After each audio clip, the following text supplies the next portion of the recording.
Queridos irmãos, vamos abrir nossas Bíblias juntos no Evangelho de João, capítulo de número 17.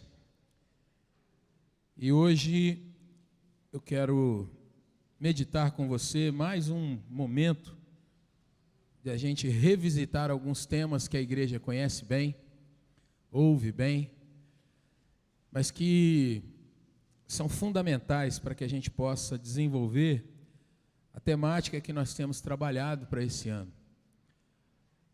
A igreja, a família do Senhor, a igreja que se edifica mutuamente, a igreja que uns aos outros se edificam como família de Cristo. E hoje nós queremos tratar de um tema que ele é muito caro, muito precioso para a igreja, não só a igreja local aqui, mas para a igreja de forma geral, mas um tema que tem se tornado, à luz dos acontecimentos, um tema bastante espinhoso, um tema complexo, um tema tenso muitas vezes, de não apenas lidarmos com ele, mas de trazermos para o nosso coração como algo que eu preciso desenvolver e preciso sempre incentivar o outro a que desenvolva também. Esse tema é a unidade da igreja. A igreja sendo um em Cristo Jesus. Texto de João, capítulo 17, eu quero ler com você a partir do verso de número 20 até o verso 26. Esse texto narra a oração sacerdotal de Jesus, poucas horas antes de ser preso e entregue aos seus algozes. A palavra do Senhor nos diz assim: não rogo somente por esses, mas também por aqueles que vierem a crer em mim, por intermédio da sua palavra, a fim de que todos sejam um, e como és tu, ó Pai, em mim, e eu em ti, também sejam eles em nós, para que o mundo creia que tu me enviaste. Eu lhes tenho transmitido a glória que me tens dado, para que sejam um, como nós o somos. Eu neles e tu em mim, a fim de que sejam aperfeiçoados na unidade, para que o mundo conheça que tu me enviaste e os amaste, como também amaste a mim. Pai, a minha vontade é que onde eu estou, estejam também comigo os que me deste, para que vejam a minha glória que me conferiste, porque me amaste antes da fundação do mundo. Pai justo, o mundo não te conheceu, eu, porém, te conheci, e também estes compreenderam que tu me enviaste. Eu lhes fiz conhecer o teu nome e ainda o farei conhecer, a fim de que o amor com que me amaste esteja neles, e eu neles esteja. Vamos orar mais uma vez. Nosso Deus, no nome santo de Jesus, Pai, eu venho rogar, ajuda-nos a compreender a Tua palavra, e mais ainda, Senhor Deus, ajuda-nos a reter no nosso coração, principalmente, ó Deus, diante desse tempo nosso, que a Tua palavra, Senhor Deus, seja lâmpada acesa dentro da nossa vida, que nos ajude, Senhor Deus, a tomar sempre decisões que venham honrar o Teu nome, para que dia a dia nós sejamos reconhecidos como servos do Senhor, e ó Deus, assim como acabamos de ler, para que o mundo creia, Pai, que de fato o Senhor é o Senhor da nossa caminhada e da nossa história. Ajuda-nos, Pai, no nome de Jesus é que eu oro. Amém, Senhor.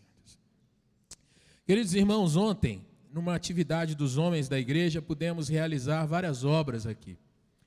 Então, alguns irmãos, na questão do cuidado, da manutenção do patrimônio da igreja, pintaram esse muro que você vê aqui no estacionamento. Irmãos taparam buracos na área de estacionamento, carpiram alguns pontos que estavam com mato alto, cuidaram de plantas da igreja, lavaram essa área aqui na lateral do nosso templo, enceraram o templo onde você está agora, trocaram ou recolocaram carpetes debaixo dos bancos aí para evitar arranhões, limparam, esses bancos, enfim. Nós vimos realmente muitas situações sendo desenvolvidas aqui. Hoje já foi diferente. Hoje nós tivemos um almoço promovido aqui pela nossa SAF. E vários irmãos foram servidos ou levaram suas quentinhas para casa. Outros irmãos estiveram aqui preparando o alimento, fizeram tudo de acordo com que a gente fosse de fato bem alimentado, tivéssemos um tempo de comunhão, de alegria juntos aqui, aqueles que puderam participar. A pergunta é: qual desses atos é o mais importante? Qual dessas questões, irmãos, eu e você podemos julgar como sendo de fato algo que isso aqui é a prioridade de todas as coisas? É cuidar do templo ou é cuidar das pessoas? É cuidar de bons estudos, aqueles que promovem os estudos da escola dominical, ou os irmãos que ministram as classes que se reúnem nos domingos pela manhã? É cuidar de boas pregações, pastores, presbíteros, aqueles que vêm aqui à frente expor trechos das Escrituras para nosso crescimento? Será que é visitar irmãos, indo às suas casas, orando com eles, atendendo nas suas necessidades? Será que é dar um bom testemunho diante do nosso trabalho, de que somos cristãos? Será que é estar presente nas atividades de uma forma realmente regrada e agendada? Será que há uma regra, irmãos, para tudo isso que eu mencionei aqui? Qual é o ato mais importante?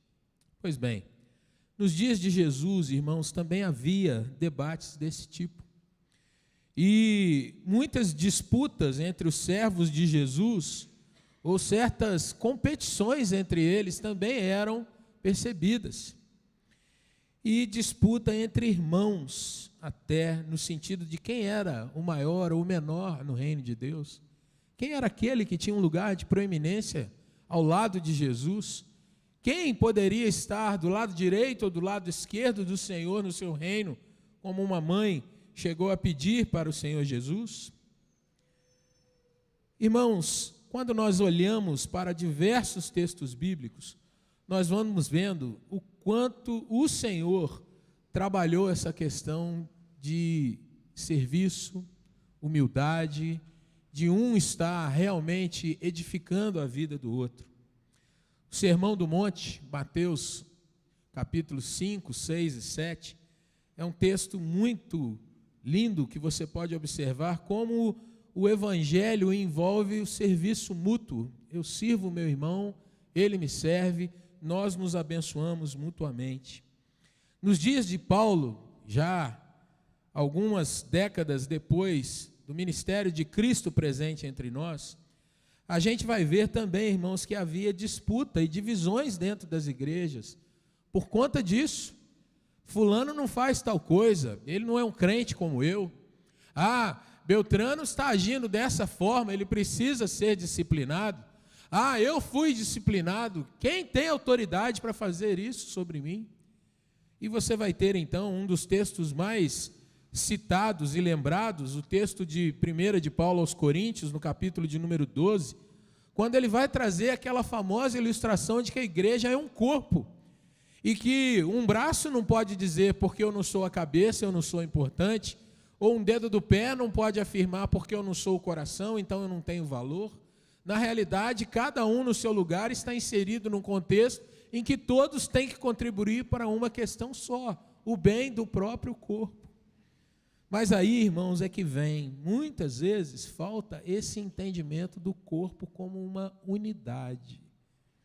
Muitas vezes nós pensamos em trabalho, pensamos em ações, pensamos em palavras, mas nem sempre nós trazemos para o nosso coração um compromisso de que, de fato, nós sejamos um só diante do nosso Deus e um só diante desse mundo que está aí fora. E é exatamente, irmãos, sobre essa unidade, sobre essa essência da igreja, em se abraçar e viver como um corpo, que Jesus está orando nesse capítulo que você leu um trecho comigo. É nessa questão que eu gostaria de caminhar com você. A hora é uma hora muito dura, muito extrema. A gente só tem como imaginar o que está acontecendo naquela hora no coração de Jesus.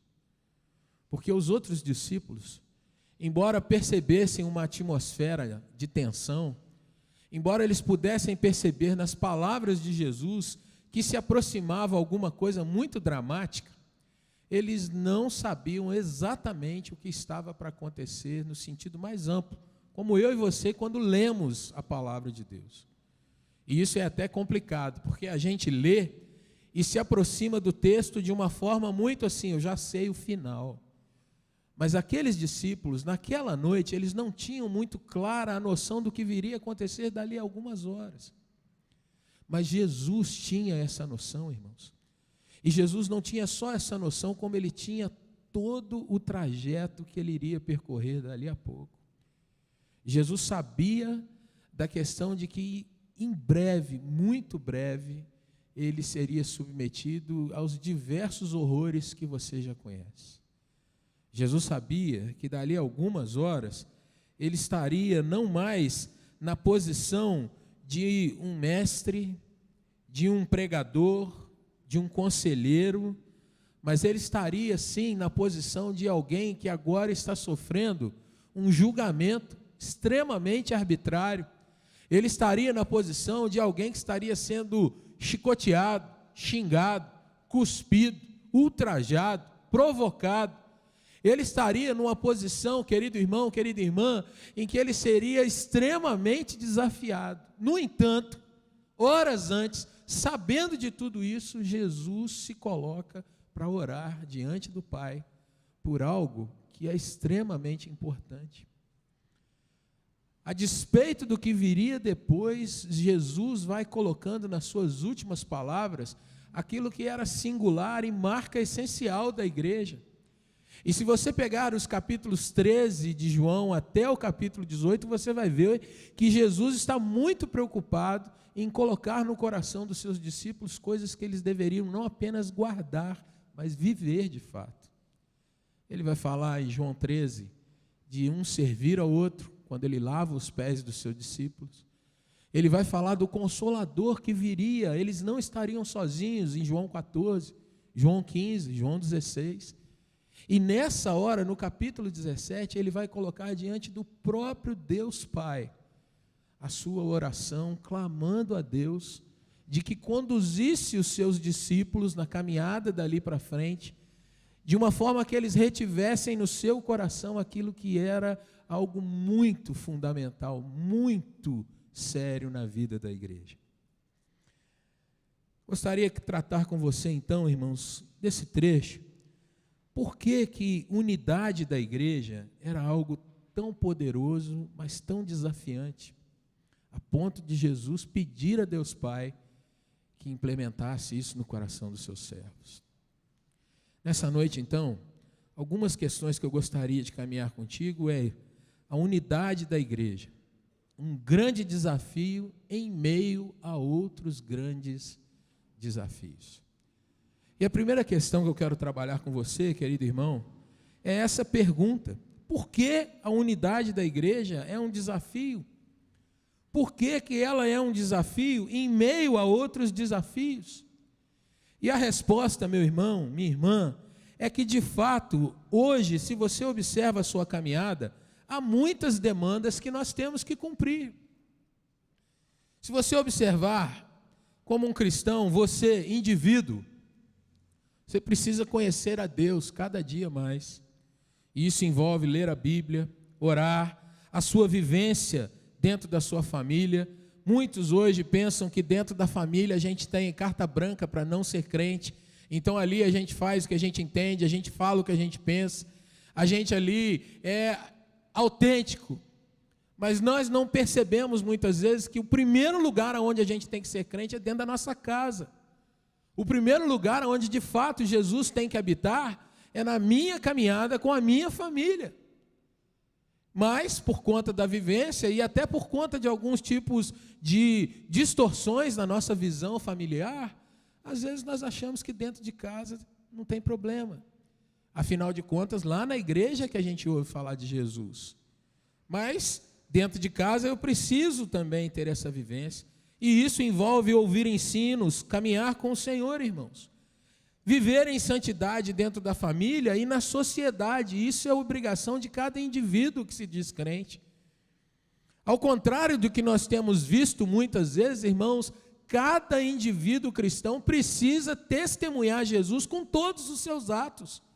E isso envolve a hora que você sai com a sua família para jantar, para almoçar num lugar legal. Isso envolve a hora que você está no seu trabalho, desempenhando com ética, com seriedade, cumprindo horários, boas funções. Isso envolve também na hora que você está numa fila de banco, que você encontra alguém que você não sabe nem quem é, mas aquela pode ser uma hora de salvação para alguém.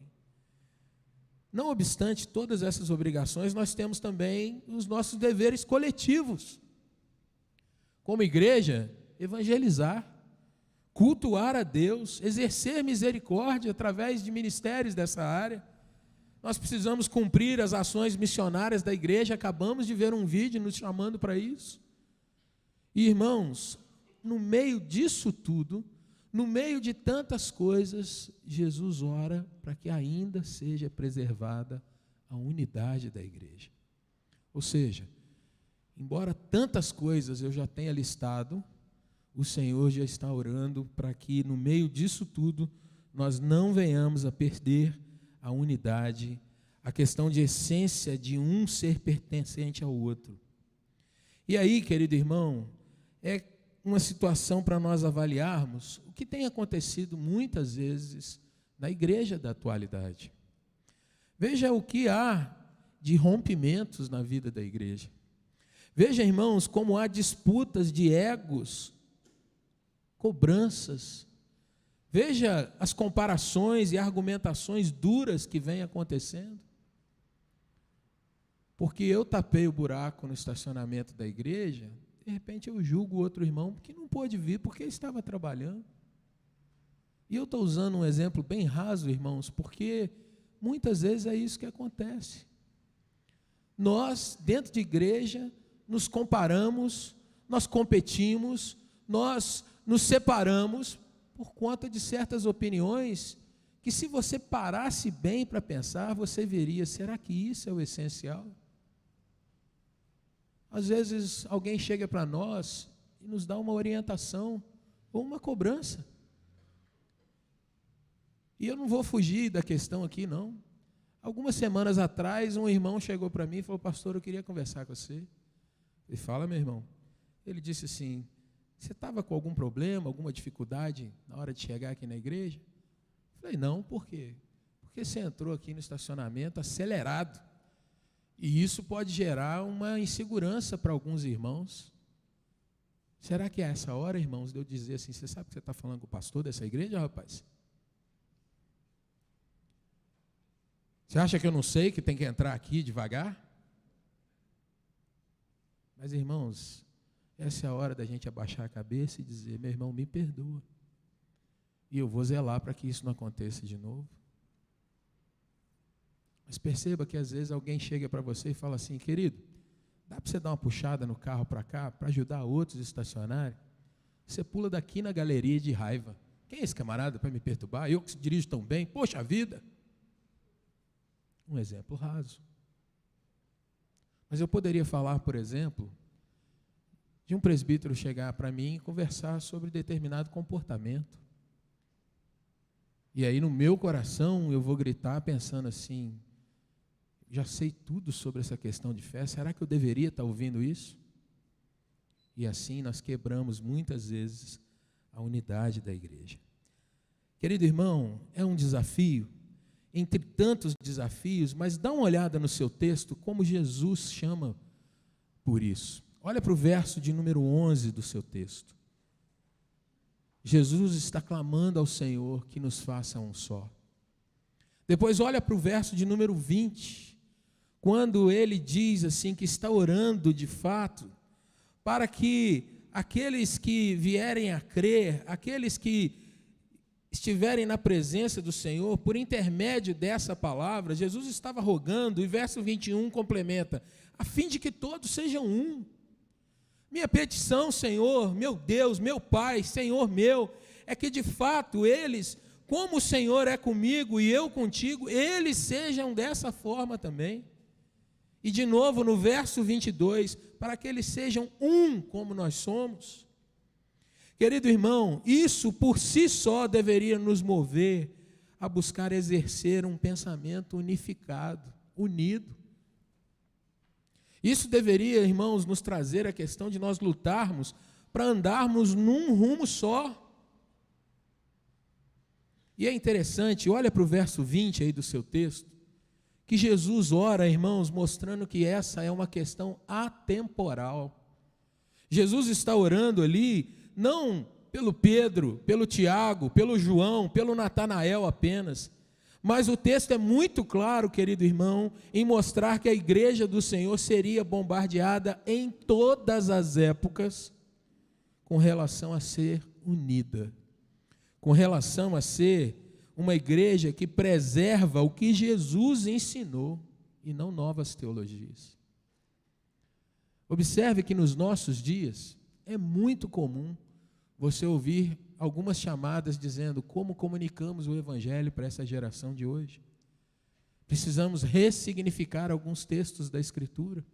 Como nós anunciamos o evangelho para algumas chamadas minorias. Como nós atingimos aquele grupo em especial.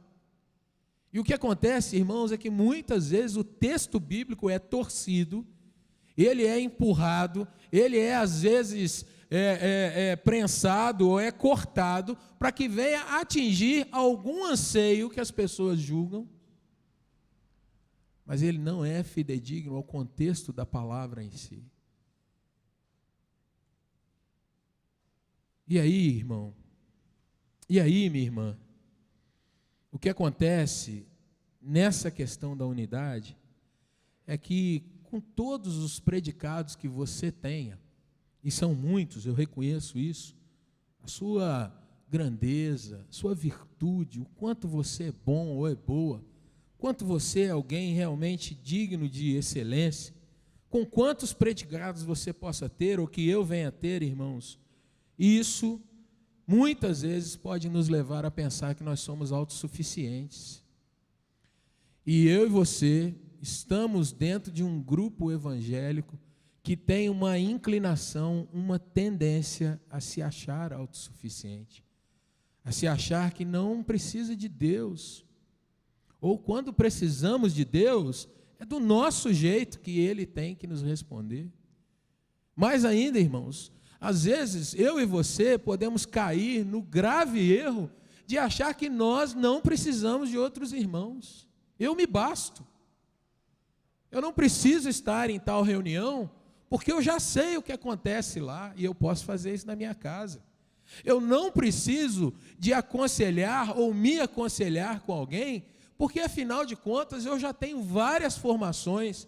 Logo, eu não dependo de ninguém para caminhar comigo.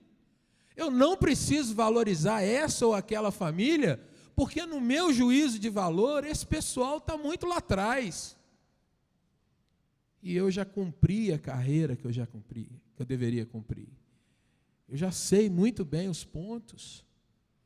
E com isso, irmãos, a igreja do Senhor vai ficando alijada de um grande privilégio que é o da edificação mútua, do cuidado mútuo.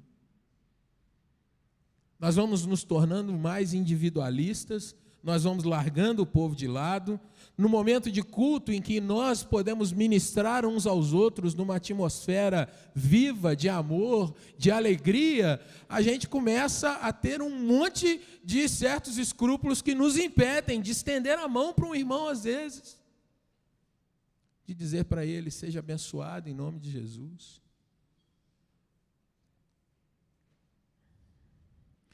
Com todas as demandas que a igreja possui, querido irmão, ainda assim, ela deve sempre lutar, e é uma luta mesmo, para que ela viva em unidade. Qual unidade? Que o nome de Jesus seja exaltado em todos os atos. Cuidando do patrimônio, cuidando das questões mais espirituais, sempre unidade.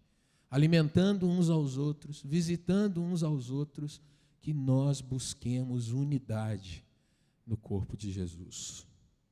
Esse, então, vai ser o segundo momento dessa palavra. A unidade da igreja é um grande desafio em meio a outros desafios. Mas qual é o tipo de unidade? Qual é o padrão que eu e você devemos buscar, irmãos? Qual é a medida? Qual é a linha, a régua ou a régula que vai nos trazer de fato um padrão de unidade que eu e você devemos lutar para viver? Está aí nos versos 21, 22 e na primeira parte do verso 23 do seu texto. A unidade da Trindade bendita. Uma unidade baseada no trinitarismo. Uma unidade, irmãos, que é aquela do Pai, do Filho, do Espírito Santo e do movimento que acontece entre essas pessoas na santa e bendita Trindade divina. O Senhor Jesus está dizendo para aqueles irmãos, mostrando para eles que o que ele busca diante do Pai é exatamente aquele padrão para os seus discípulos agora.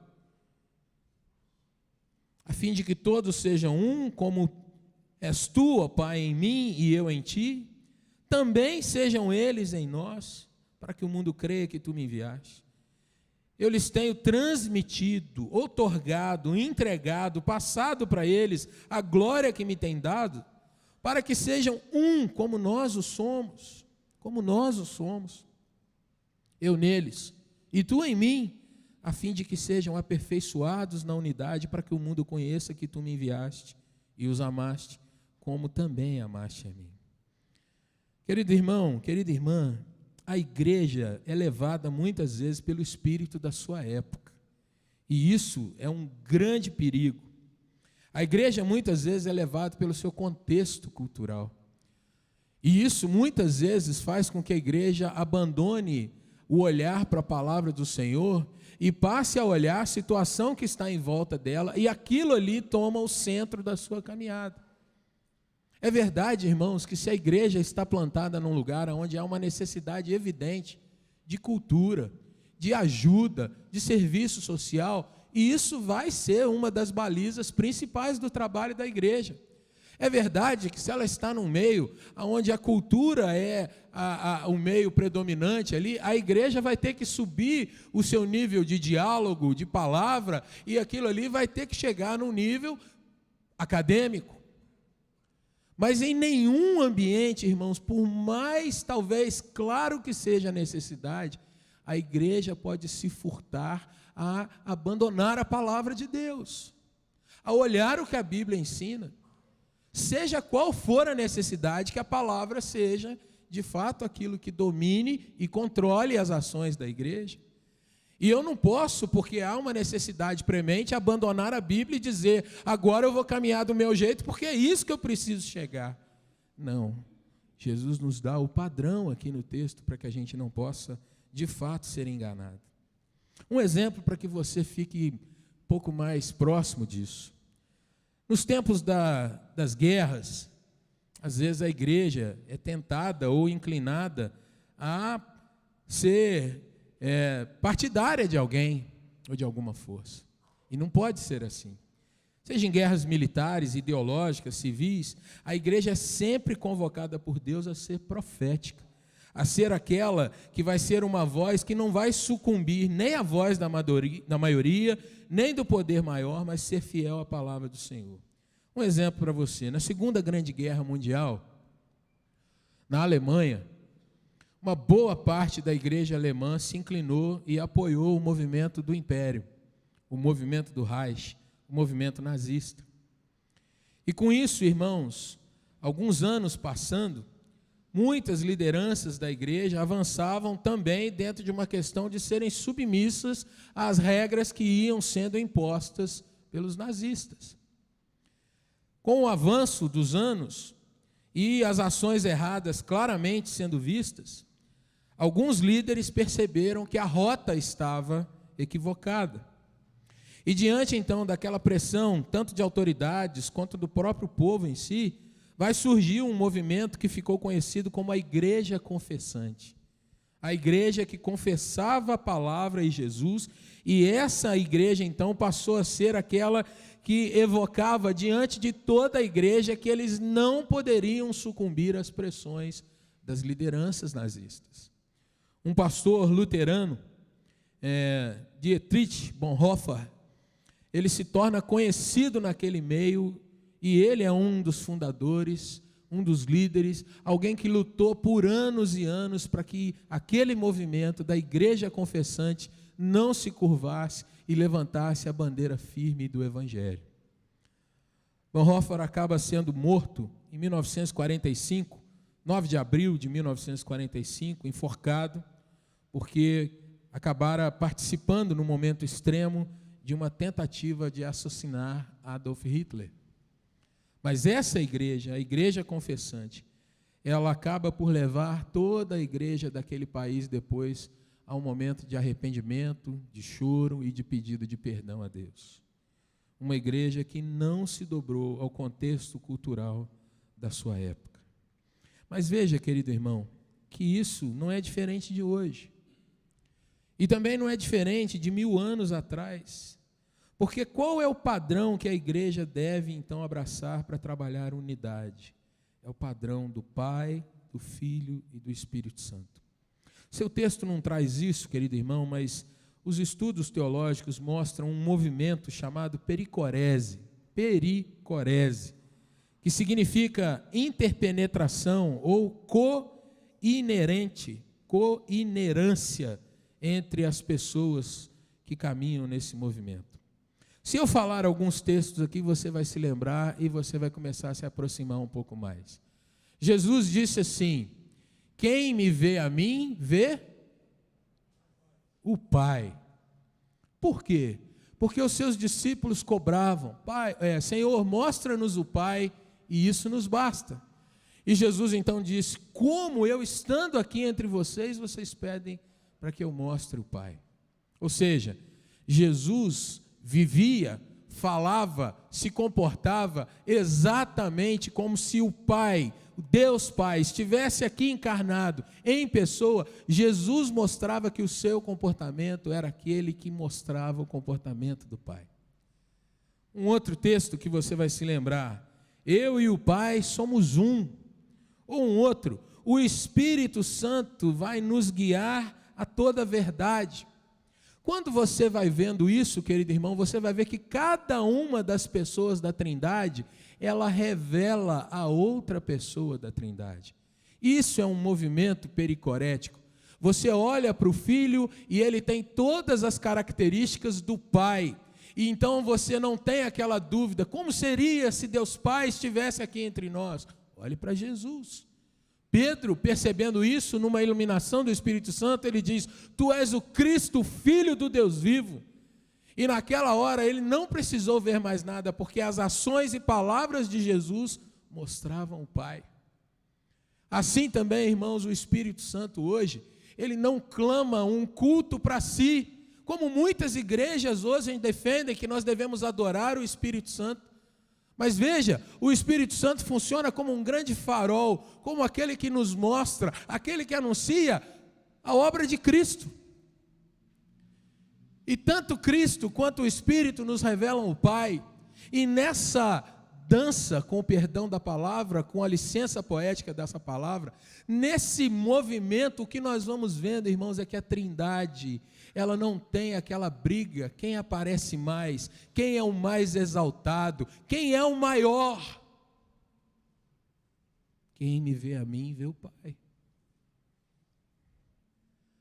Agora vamos trazer para nós, porque Jesus está pedindo a Deus que seja assim com eles. E aí, irmãos, esse movimento pericorético na igreja do Senhor, ele vai trazer para nós, irmãos, que na vida da igreja, a igreja revela Jesus para o mundo. E que um ministério da igreja, ele não é maior que outro ministério. Ele não é aquele ministério que fala: esse é o cartão postal. Que ninguém tem mais visibilidade, ou tamanho mesmo, ou importância do que o outro. E um movimento pericorético dentro da igreja significa então, irmãos, que onde nós estivermos, nós revelamos o corpo que está junto conosco. Ali no seu trabalho, você vai revelar com as suas ações, com a sua ética, com as suas palavras, com o seu jeito de agir com as pessoas, quem você está representando atrás de si. Talvez, andando pela rua e fazendo um ato de boa ação, alguém te pergunta, por que você fez isso? Porque eu tenho aprendido assim com o meu Senhor. Eu sou um crente em Jesus Cristo, sou membro da igreja presbiteriana, da primeira igreja presbiteriana. E aí alguém de repente vai falar assim, da igreja presbiteriana, eu conheço umas pessoas de lá. E querido irmão, você vai estar agora não apenas mostrando que você é alguém 10, mas você está representando um corpo atrás de você, em que as pessoas vão dizer, eu quero ir nesse lugar, porque essa pessoa é diferenciada. E não é uma pessoa que é o bambambam, mas é quem ela está representando. O Jesus que eu sirvo me capacita, me ordena, me orienta, me ensina para que eu seja assim. Você está percebendo ou não, querido? Se você está ligado, você vai ver então que você tem um privilégio, mas também tem uma responsabilidade. Você vai sair com a sua família? Você não carrega o jaleco da igreja, né? Botar o crachá aqui, vamos comer um churrasco. Chega lá, por favor, uma porção para nós aqui, o crachazão, primeira igreja presbiteriana. Não é isso. Mas é no seu trato, é no seu proceder, no seu testemunho, você está representando um bloco, um corpo, uma igreja, um Senhor, um Espírito atrás de você. E é por isso, irmãos, que diante desse tempo nosso, muitas vezes nós somos tentados a agir de uma forma meio frouxa quando a gente está aí fora. Que ninguém me conhece mesmo. Posso agir do jeito que eu pensar. Aqui eu não sou diácono. Aqui eu não sou professor de escola dominical. Então eu falo como eu bem entender. Aqui eu não sou o pastor da igreja. Quem é ligado no mundo mais corporativo, das empresas, vai lembrar um pouco do que eu vou falar aqui. E quem é cliente aqui, já fez alguma compra de comércio, talvez também possa se lembrar disso. Você chega num lugar e é mal atendido.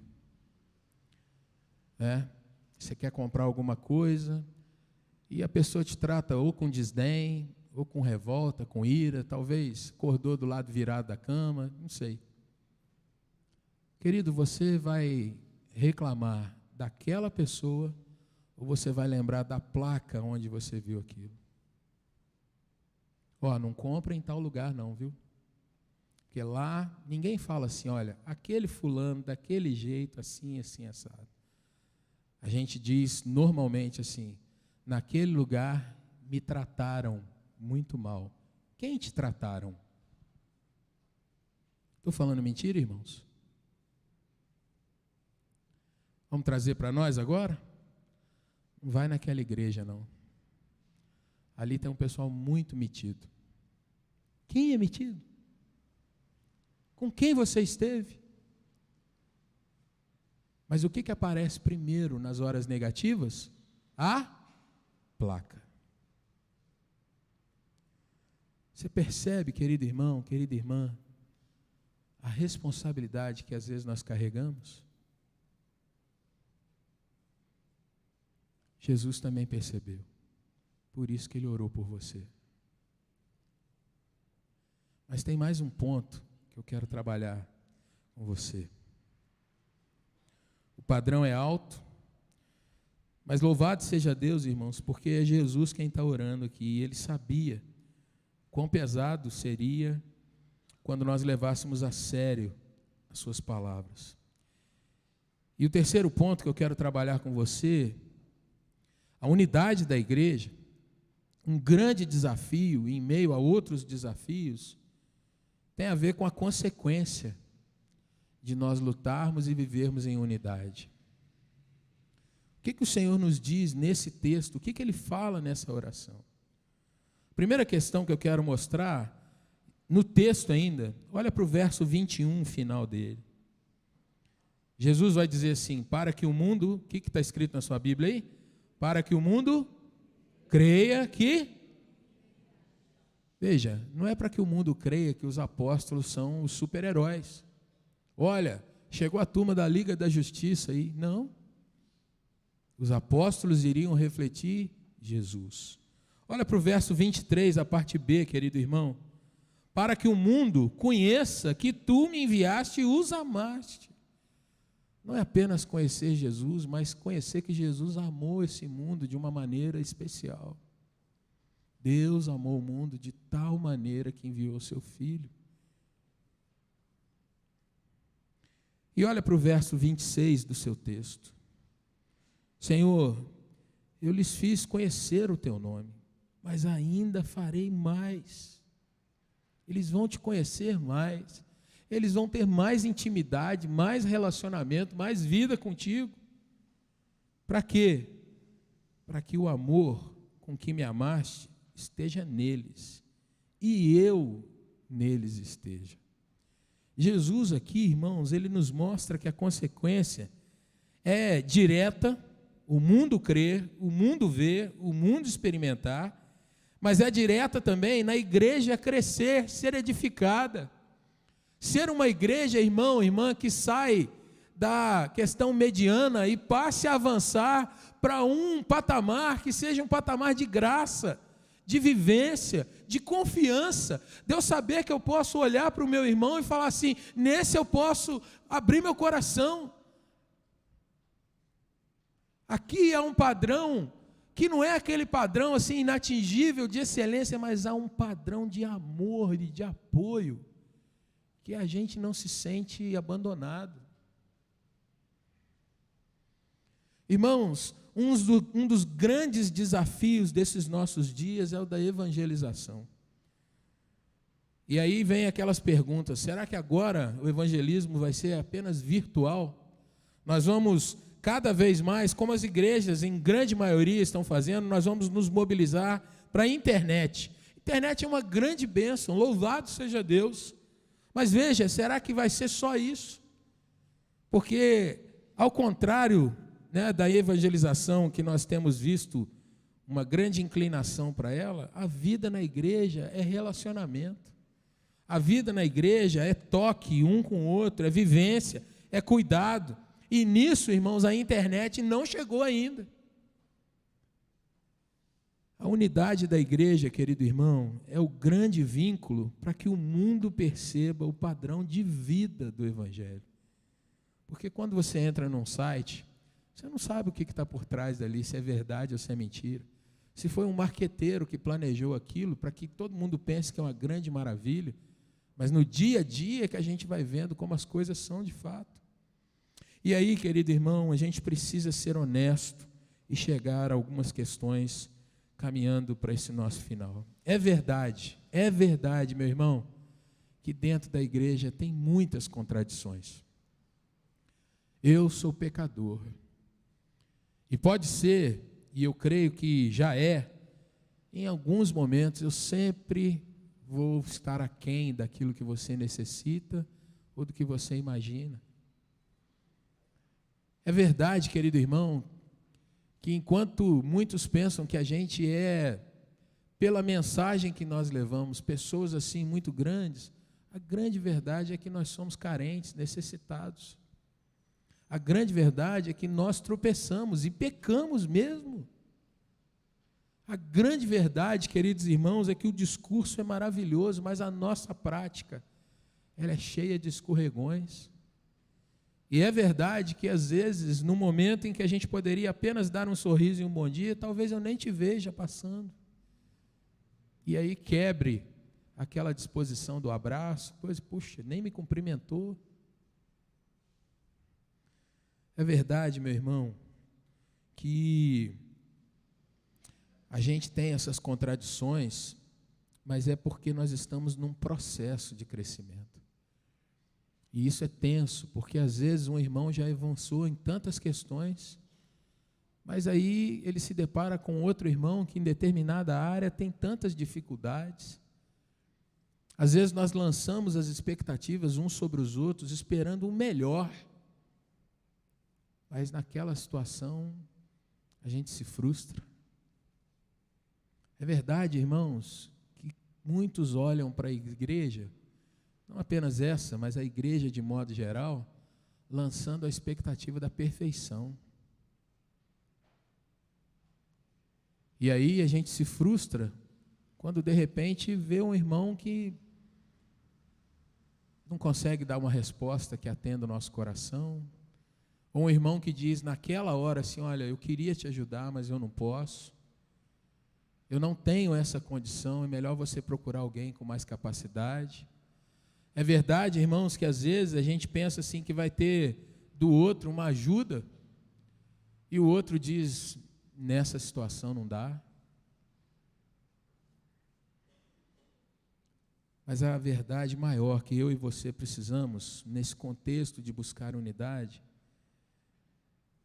é que Jesus está entre nós. E se Jesus está entre nós, irmãos, as coisas podem começar a convergir e eu e você sermos conformados pelo Espírito Santo àquilo que Jesus quer de nós. A unidade da igreja, irmãos, é um veículo que o mundo vai ver, não que nós somos muito bons, mas quando ela está centrada em Jesus, o mundo vai ver que a gente persegue a Jesus, que a gente quer ser como Jesus. E o bonito é quando a gente não tem que vestir uma capa de santidade falsa, mas quando a gente passa a admitir para os outros que nós estamos na caminhada. Mas que a gente não desista de que hoje eu tenho que ser melhor do que ontem. E amanhã é um novo desafio para eu avançar um pouco mais. Que eu tenha paciência com meu irmão quando ele tropeça, quando ele me dá uma canelada, né? Às vezes dá uma voadora, não sei, mas que eu saiba que nós estamos no processo. E eu queria trazer umas questões para você observar. Veja que o mundo, o sistema que a gente vive, odeia uma atmosfera de perdão. Quando a gente diz para o outro, olha, meu coração está doendo, isso me machucou, mas eu quero avançar e te perdoar, continuar caminhando contigo. O mundo odeia, querido irmão, uma atmosfera de doação. Puxa vida, se eu der essa oferta aqui, vai faltar lá para aquele lanche com a turma. Se eu abrir mão disso aqui, talvez eu não consiga trocar de carro daqui a 5 anos, e eu estou lutando, juntando todo mês. Ah, se eu abrir mão disso aqui, vão me ver como um perdedor. Mas ninguém está abrindo mão, mas eu posso abrir mão. Mas ninguém fez, mas eu quero fazer, porque é por Jesus. O mundo odeia isso. O mundo odeia, querido irmão, a atmosfera da gente respeitar os menos favorecidos. O mundo odeia e clama por guerra, por empoderamento, por uma questão de filosofia de justiça, de que aquele que em determinado momento ele é favorecido, ele tem que humilhar os outros, ele tem que pisar nos outros. E só você observar algumas filosofias por aí que você vai ver que eu não estou indo longe demais, não. Observa a filosofia do feminismo dos nossos dias. Não é igualitária, ela é de guerra, ela é beligerante, ela tem que trazer alguma coisa no sentido não de que as pessoas se olhem com igualdade, mas é necessário haver uma prevalecência, uma dominância, uma mudança de sentido. Observa, querido irmão, as filosofias que nós vemos hoje, elas são de guerrilha. Não posso andar junto com o outro, a gente tem que ser inimigo. É lado A e lado B. Observe os movimentos de minorias. Seus discursos são sempre baseados em tomada de poder. As políticas não são redentivas. Elas não trazem a questão de que a pessoa vai ser servida, abençoada, e com isso vai olhar a comunidade como seu igual.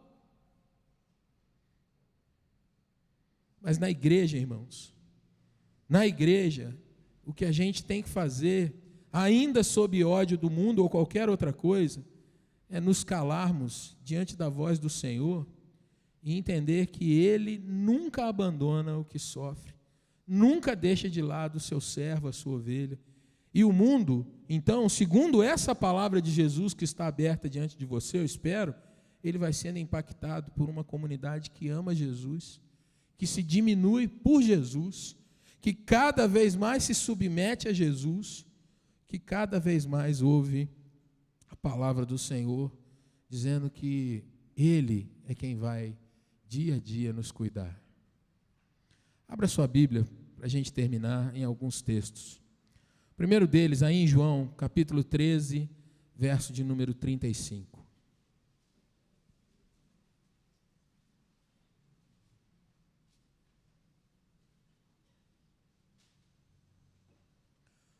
À medida que você achar, vamos ler todos juntos? Nisto conhecerão todos, se tiverdes amor uns aos outros. Jesus falando naquela noite ainda, mais cedo, sobre os discípulos amarem uns aos outros. Rapidamente, irmãos, Efésios agora, capítulo de número 4.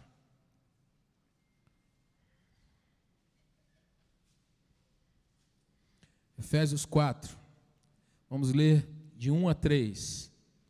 Amém? Todos acharam? Então vamos lá.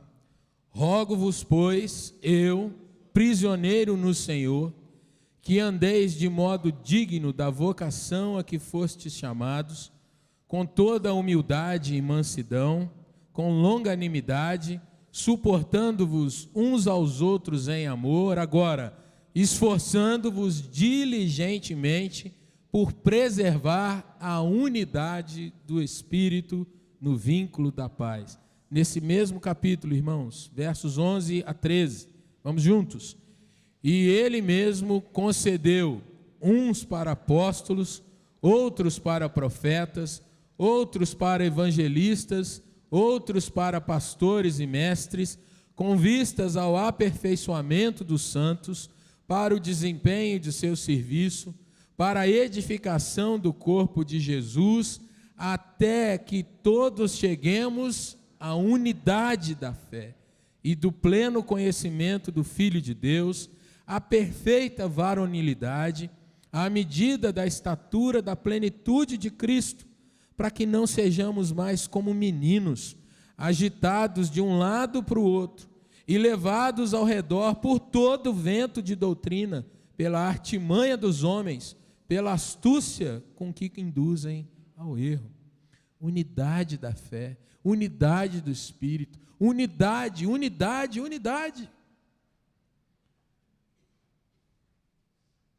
O último texto que eu quero que você veja. Até então vimos palavras do Senhor Jesus, palavras de Paulo aos Efésios. O último texto está aí à frente, 1 Coríntios 12, 25, texto falando sobre o corpo. Esse é o último texto que nós vamos ler. 1 Coríntios 12, verso 25.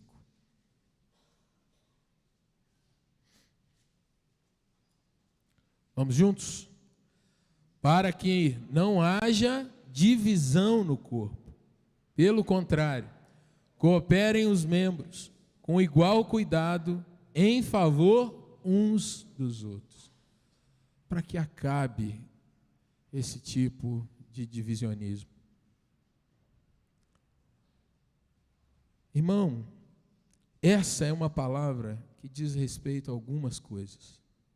A primeira delas, nós dependemos de Deus para caminhar nisso, não é na nossa força apenas. Uma das questões que eu e você precisamos orar nesses dias é para que o mundo não venha corroer a unidade da igreja. Para que o mundo não venha, irmãos, com as suas artimanhas, fazer com que você deixe de honrar o irmão que está do seu lado, amar esse irmão e passe a só olhar para você mesmo, para as suas necessidades, para os seus questionamentos, para as suas particularidades. Igreja é conjunto. Igreja é grupo, igreja é corpo. Jesus orou por isso. Mas Jesus também nos ordenou, irmãos, a lutarmos por isso. E eu queria então trazer para o seu coração que é muito fácil quando a gente resolve ficar com um bicão desse tamanho para a igreja, reclamar da igreja, descer o malho no irmão, na irmã, falar que não foram legais, que não te respeitaram, que te abandonaram, te deixaram sozinho. É muito fácil a gente assumir um lugar de vítima. O duro, querido irmão, é quando a gente diz, apesar de tudo isso, eu vou ficar e lutar para que seja diferente daqui para frente. Será que você estaria disposto a isso? Será que você está disposto, apesar de às vezes tomar uns pisões no pé, a dizer, comigo vai ser diferente? Será que a gente está disposto, irmão, a assumir um comportamento em que as pessoas comecem a pensar assim, primeira igreja é diferente, porque lá o povo realmente se comporta de uma maneira diferente. Não deveria ser, porque isso é Bíblia, mas veja como o Evangelho está hoje. Será que nós vamos lutar por isso? Será que nós vamos, irmãos, tomar aquela atitude de, às vezes, respirar, contar até 10, 100, 1000, chorar diante de Deus e depois retornar, pegar as ferramentas, bora lá tapar buraco? Será que nós vamos orar, pedir ao Senhor que nos ajude? Vamos lá caminhar, vamos fazer um almoço para essa turma? Será que nós vamos honrar os irmãos, mesmo que por vezes, irmãos, nós não sejamos honrados?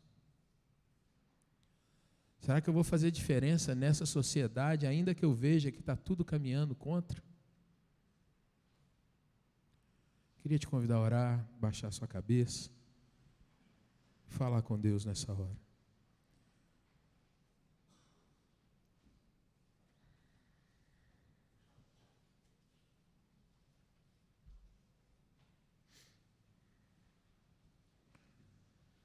Eu não rogo somente por estes, mas também por aqueles que vierem a crer em mim, a fim de que todos sejam um, e como és tu, ó Pai, em mim e eu em ti, também sejam eles em nós, para que o mundo creia que tu me enviaste. Para que o mundo creia que tu me enviaste. Nosso Deus, toma os teus servos nas tuas mãos nessa hora. Abençoa, Senhor Deus, o pai de família, que mesmo sendo desafiado nessa noite, ele vê, ó Deus, diante de si responsabilidades pesadas demais. Abençoa a mãe aqui, Deus, que quer ver sua casa sendo tratada, cuidada, mas às vezes se vê oprimida, Senhor. Pai, em nome de Jesus, fortalece a vida do teu servo, da tua serva. Fortalece o jovem que está aqui, ó Deus, quer ser um crente, quer amar a igreja, mas às vezes, ó Deus, se vê injustiçado, abandonado, deixado de lado, não sei. Senhor, fortalece o teu povo nessa noite a ver, ó Deus, que o objetivo do Senhor é tão grande, tão mais alto, que, ó Deus, de fato, exige do teu povo que o teu povo tenha um outro comportamento diante dos dias atuais. Tenha misericórdia de nós, ó Deus, porque nós somos fracos, estamos tratando de coisas tão grandes aqui, e a verdade, ó Deus, é que às vezes nós podemos sair desse lugar e tropeçar ali na frente. E eu te peço, ó Deus, nos livre disso, nos encoraja, Senhor, para que a gente não venha retroceder ou se acovardar diante das limitações que nós temos. Tenha misericórdia de nós, ó Pai. E, Senhor, mais uma vez eu te peço, toca nessa tua igreja, Pai. Eu já te agradeço, ó Deus, porque nós temos tantos irmãos aqui que são uma bênção. Tantos irmãos aqui, ó Deus, que nós passaríamos horas falando nomes, e são gente boa, gente firme, gente ponta firme. Deus, louvado seja o teu nome. Tem muita gente aqui, Pai, que às vezes sofre e, ó Deus, às vezes carrega o piano sozinho.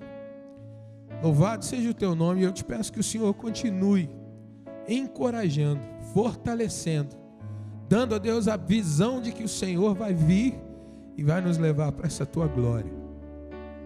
Mas eu te peço também, ó Deus, por aqueles que às vezes têm ficado pelo caminho, têm às vezes, ó Deus, se sentido mal, ó Deus, cansado, sobrecarregado. Deus, reaviva essas vidas em nome de Jesus.